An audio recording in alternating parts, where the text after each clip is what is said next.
Seja bem-vindo, eu sou Mário Sobral e o Jornal Segurito já está no ar.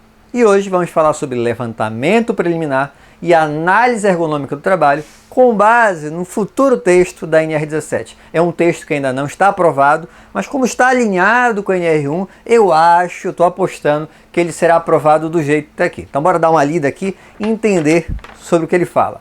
No item 17.3.1 diz o seguinte, ó. A organização deve realizar o levantamento preliminar das situações de trabalho que demandam a adaptação às características psicofisiológicas dos trabalhadores. Só que o que seria esse levantamento preliminar, essa análise preliminar? Se a gente for pegar lá na NBR ISO 31010, olha, a NBR de gestão de riscos, técnicas para o processo de avaliação de risco. Bora ver o que está escrito lá nessa definição. Então, segundo essa NBR, ISO 31010, os riscos podem ser filtrados a fim de identificar os riscos mais significativos ou para excluir riscos menos significativos ou menores de análise adicionais. O objetivo é assegurar que os recursos serão focados sobre os riscos mais importantes. Então, quando a gente fala de análise preliminar, a gente está falando de uma triagem, tá? Mas ele continua aqui no conceito da NBR. Convém que se tome cuidado para não deixar de fora riscos baixos que ocorrem com frequência e têm um efeito cumulativo significativo. Então, na área de ergonomia, tem alguma atividade que nem tem um risco tão elevado, mas é feito o dia todo, todos os dias, meses todos, ano todo. Então, em função dessa frequência, talvez seja um problema, tá? E ele fala que o item final, que eu acho bem importante, ó, a análise preliminar determina um ou mais dos seguintes modos de ação. Então, o que deveria ter como consequência essa análise preliminar? 1. Decidir tratar os riscos sem avaliação adicional. Então, a primeira coisa que ele fala é o seguinte. Como é uma coisa, você fez uma análise preliminar, bora pegar um exemplo, uma cadeira. A cadeira está com o encosto quebrado. Eu preciso fazer uma análise ergonômica detalhada para resolver esse problema? Não, né? Então, eu não preciso de complementar esta análise. Ela já está pronta. Você identificou na tua avaliação preliminar e está resolvido. 2. Excluir riscos insignificantes que não justificariam o tratamento. Então, nessa tua avaliação preliminar, você percebeu que tem um probleminha. Ah, mas é uma coisa que a gente pode aceitar porque é feito, sei lá, uma vez na semana e, sei lá, mensalmente, alguma coisa que você sabe que não é um problema de acordo com a tua análise. E por último, proceder a um processo de avaliação de riscos mais detalhado. Então, se você está na dúvida, essa avaliação preliminar vai servir para, olha, então esse item aqui, como eu não tenho certeza, eu vou ter que fazer uma análise mais detalhada. Então, percebe que você faz uma prévia. Então, se você, nessa avaliação prévia, já viu, olha, isso aqui é fácil de resolver, já resolve. Já viu que não é um problema? Ok, já mapeou e já identificou que não é um problema. Viu que você precisa de mais informações, precisa detalhar, aí sim vai para uma análise mais profunda. Então é para isso que a gente tem o tal do levantamento preliminar. E ele continua, deve ser realizada a análise ergonômica do trabalho, AET, da situação do trabalho quando? Então ele vai te dar quando é que eu vou fazer a AET. Primeiro, o problema demandar uma análise aprofundada, já entendemos, né? Então no meu levantamento preliminar não foi suficiente, então eu preciso de uma AET. 2. For necessário um estudo para encontrar a melhor solução a ser adotada. Então, você até sabe o que fazer, só que tem mais de uma alternativa possível. Então, você vai fazer a análise ergonômica justamente para ver, olha, é melhor isso ou isso. Depende de uma análise ergonômica do trabalho um pouquinho mais detalhada. E as modificações implementadas não levaram a um resultado eficaz.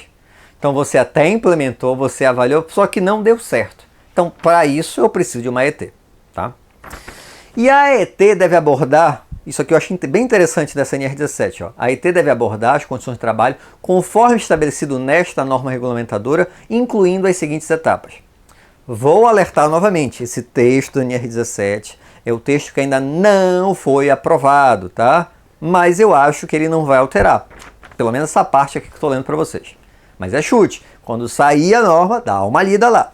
Então, primeira etapa de uma AET, segundo esse texto, a análise da demanda e do funcionamento da empresa.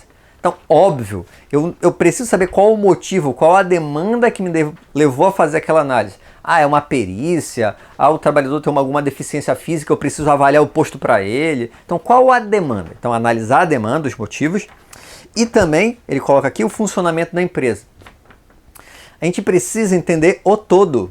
É muito comum, e quando eu comecei a trabalhar eu fazia isso, eu avaliava apenas o posto de trabalho. Qual o problema de avaliar apenas o posto, aquela atividade? Essa atividade tem interação com o resto da empresa. Se você não entende a empresa como um todo, fica difícil de identificar os problemas. Por isso que ele fala para verificar o funcionamento da empresa. O item seguinte, você já tem a demanda, já tem o funcionamento, avaliou isso. A análise da atividade e das situações de trabalho. Agora eu vou para a atividade e as situações que ele está exposto. Como é que esse trabalhador está naquela atividade? Letra C, estabelecimento de diagnóstico. Agora que eu já fiz esse estudo, eu vou fazer o diagnóstico de quais são os problemas. Na verdade, até aqui, geralmente as análises são realizadas. Às vezes um pouquinho melhor, um pouquinho pior, mas o problema é o seguinte. Ó, o item D seria aqui, ó, recomendações específicas para situações de trabalho avaliada. Você fez o diagnóstico, encontrou os problemas, só que agora você vai ter que dar soluções, recomendações. Uma coisa que eu vejo muito em análise ergonômica, faz todo o levantamento, encontra lá 10, 15, 20 problemas e aí vai dar as recomendações. E na recomendação está assim, trocar cadeira e aplicar ginástica laboral. Não! Recomendações específicas. Se o problema era esse, sei lá, o cara tem um movimento lá inadequado ou tem um problema lá com a relação com a chefia, você encontrou, fez o diagnóstico do problema. Então você tem que dar uma solução para aquele problema identificado e não algo genérico. Então achei interessante porque ele colocou aqui, ó, recomendações específicas para as situações de trabalho avaliadas. Então isso aqui é extremamente importante e não é feito em muita análise. E a letra E tem um termo que a gente não usa muito, mas bora lá. Restituição dos resultados, validação e revisão das intervenções efetuadas com a participação dos trabalhadores, supervisores e gerentes. Então o que seria isso? Restituição do resultado. Ao terminar o estudo do posto-trabalho, o que a gente deveria fazer? A gente deveria restituir essas informações ao grupo que foi avaliado. Tá? Em pesquisa isso é comum. A gente faz a análise, o estudo, né? E depois, olha, as informações que foram obtidas desse posto foram essas. E o trabalhador recebe de volta, não só o trabalhador, mas os envolvidos recebem de volta aquela informação. Então achei interessante esse item. Ó. Restituição dos resultados, validação. Validação é o seguinte, a gente faz a análise e aí vai aplicar, né, esse resultado, essas ações. Aí, trabalhador, você valida isso aqui? Você concorda com que isso foi implantado aqui? E ele vai validar ou não? E por fim, revisão. Por quê? Também é muito comum a gente aplicar lá uma melhoria e depois de uma semana, 2 meses, 3 meses, sei lá quanto tempo, a gente percebe que gerou um outro problema. Então, para identificar isso, a gente precisa fazer a revisão desses resultados. Então percebe que esse final aqui é bem importante. Restituição dos resultados, validação e revisão das intervenções efetuadas. O último item que eu queria ler é essa aqui, ó, 1736. As organizações caracterizadas como microempresas ou empresas de pequeno porte estão dispensadas de elaborar a AET, a Análise Ergonômica do Trabalho. E aí tem gente que vai achar, professor, isso está errado, toda empresa tem que ter, porque mesmo uma empresa pequena pode ter problema e tudo mais. Vamos lá. Ele não disse que você não tem que corrigir os problemas, ele disse que você não precisa fazer a AET, essa é a minha interpretação. Então imagina que você tem uma empresa, uma microempresa, e um determinado trabalhador ficou doente, tá? Esse trabalhador é afastado, entra na justiça contra a empresa, tem uma perícia e fica comprovado que a responsabilidade foi da empresa.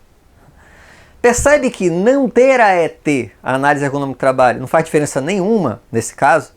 Ou melhor, faz, porque se tivesse feito a AET, teria resolvido. O que eu estou dizendo é o seguinte, não ter a AET não significa que a empresa agora está isenta de resolver o problema. Nenhuma empresa pode adoecer nenhum trabalhador. Apenas estamos dizendo, você não precisa formalizar esse documento. Mas se o trabalhador adoecer, a responsabilidade continua sendo sua. Então, por isso que eu não fico tão preocupado com esse item. E você sabe, todo vídeo tem indicação do livro. E como eu estou falando hoje de ergonomia, eu não lembro se eu já indiquei esse livro, é um livro clássico da área de ergonomia. Eu tenho aqui a 2ª edição, eu sei que ele já está na 3ª. Ergonomia, Projeto e Produção, editora Edgar Brush, do Ichiro Ida. Esse livro é um clássico na área de ergonomia. E se você está começando a estudar ergonomia, é um livro que precisa fazer parte da sua biblioteca junto com outros. Tem um vídeo aqui que eu coloquei, eu acho que vou colocar na descrição do vídeo, indicando vários livros relacionados à ergonomia.